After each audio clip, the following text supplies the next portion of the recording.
Eya, ano ka tia mody vavana. Ataovy teny anglais fô koragna. Za rô fa mifody vavana. Na za hitanao be vava be mierigny olo io. Za zala tsy mahay anglais gognababy. Tegna le tsy mahay anglais za. Ya. Français za mety mbola mikapokapoky hely. Fa koa anglais, I love you fô raha heky amin'olo tiako. Ya, vake otrandra koa fa andeha irevy igny zegny, drink, erigny aky. Mifody vava.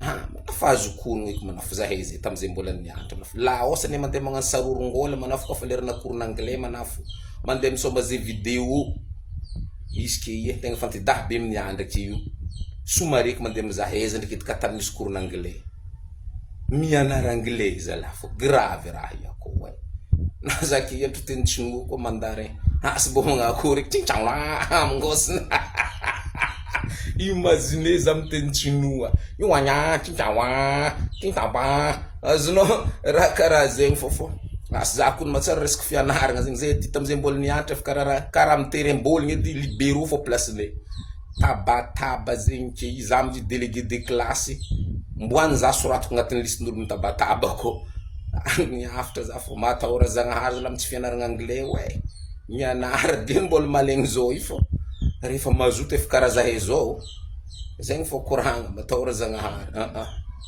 tsary za koa karaha fatapatatra ila avy nikotrana baka gongo nagnano mialan-kajo ila zay misarisary ya antragno ato fô mavita raha jiaby fa ndraiky tsy tafiboaka mikotrana antragno fô izy karaha nikoragno niano midabahaka be antragno i midabozoko be antragno mbô mikotragna mila magnaboaka hevoko ya tsitsipotitra ankanga fô anao vake mahevoko zegny koragny matahora zagnahary za iala